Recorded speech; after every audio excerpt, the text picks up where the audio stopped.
When we launched Masters of the Universe Classics in 2008, 2009, we basically thought we would just do a few figures, and essentially all we really had access to were the characters that had figures in the vintage line, and that was limiting. I mean, we did have 2000X, granted, in all the glory that was that show, but a lot of the characters were locked up in Filmation, the original '80s show.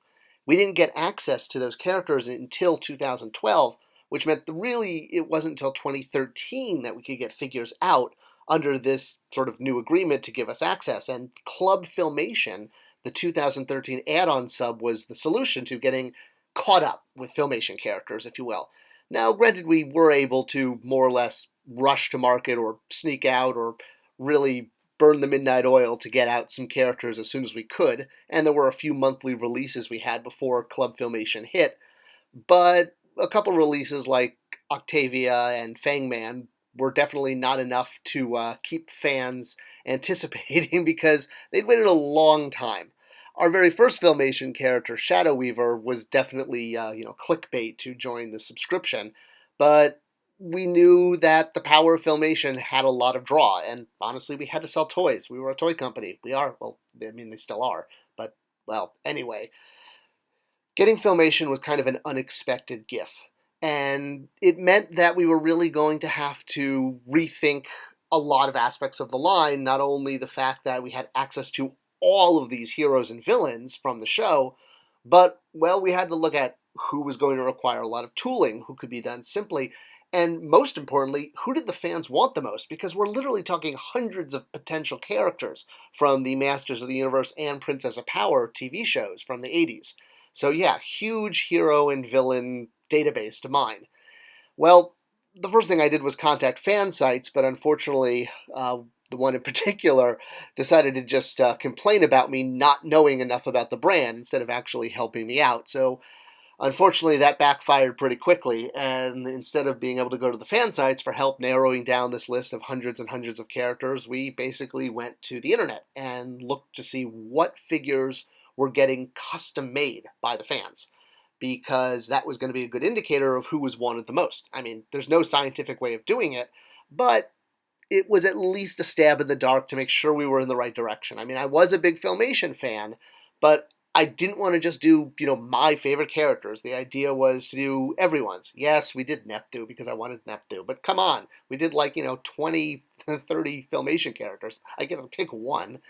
All right, well, yeah, so Icer showed up a lot, and lots of different versions of him, and that's to be expected because Icer really does speak to a primordial understanding that's related to the development of, well, kids and play and how toys work, and that's the reason why ice-themed toys work so well. So, quick look at Icer and who he is. So, he was from episode 76, The Ice Age Cometh, and basically had the ability to generate ice and snow, and he could even liquefy himself and I think sneak under doors and then reform, if I remember correctly.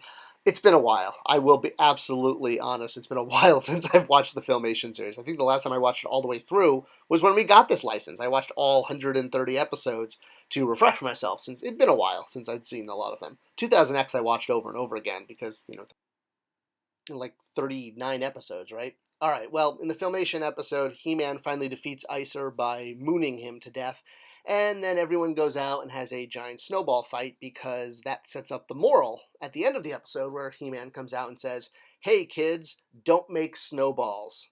So, it was good to learn that from Masters of the Universe. And, of course, this episode is also the home of Ice Tila, and anytime a major character has a uniform single-color look, especially if it can be done with translucent plastic, yeah, you're probably going, that's a variant. So, any episode that spawns this from actual continuity and canon, it means it's a lot more acceptable to fans than just doing clear red Hordak or something.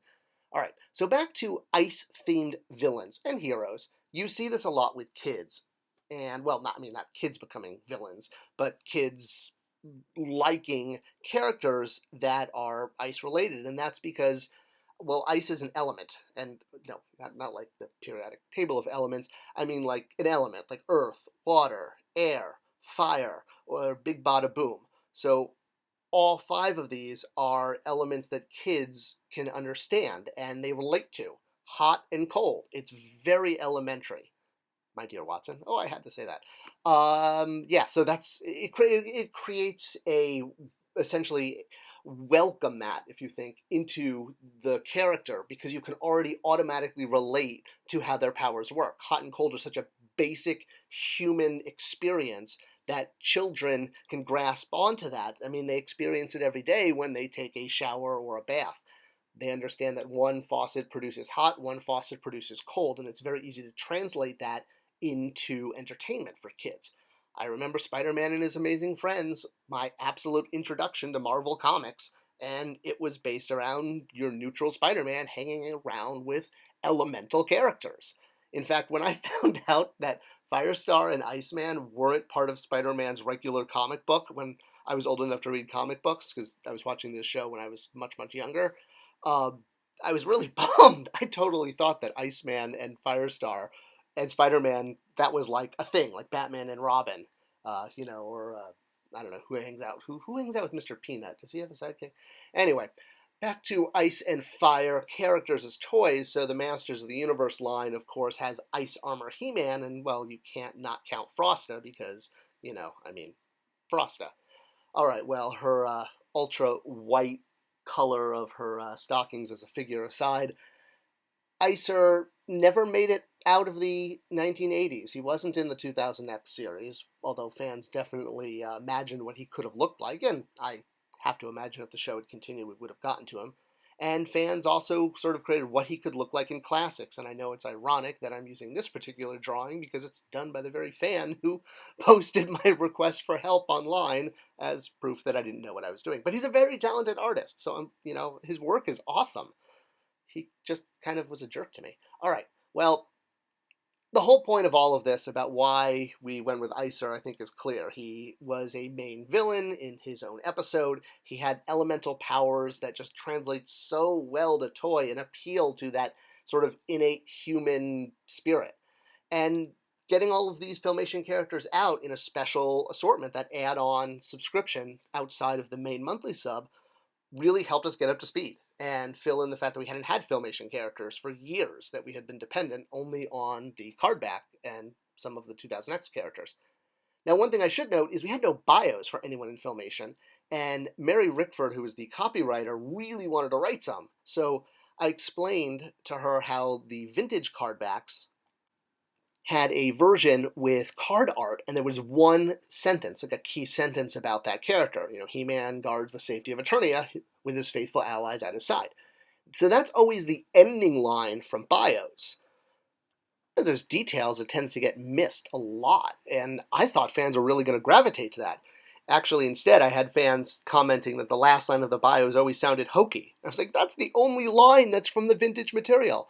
Anyway, so I reviewed that with Mary, and so she crafted all of the bios for the Club Filmation series and made sure that that last line sounded like it could have been a line from a hypothetical 1980s figure. It's the same thing we did on the 2000X figures in Classic, so any figure that didn't have a figure in the vintage line. All right, well, the last quick antidote about, not antidote, did I say antidote? Antidote. About is New York Toy Fair, NYTF, not the National Yiddish Theater Folksband. Oh, the things you find from Google when you're trying to just get a logo. New York Toy Fair, NYTF. So this was a figure, Icer, that we revealed at New York Toy Fair. We always try to, make a splash. And this year in particular, there was a huge snowstorm, and they had to, you had to get into Javits by a snow plow. Now, Mattel is not in the main area to the right, where it looks like the main entrance. If you look over there to the left, you can see the Mattel logo. Mattel has the whole second floor. It's a whole other area, and in the back, there was one sliding door I was able to open and go out on the balcony. And so I took the Icer prototype and put it in the snow and grabbed a He-Man I had and snapped this picture to put on Maddie Collector. And I was really proud of the moment because it was awesome. There was snow. I just had to do it. And it just felt like one of those perfect moments to reveal the figure like that.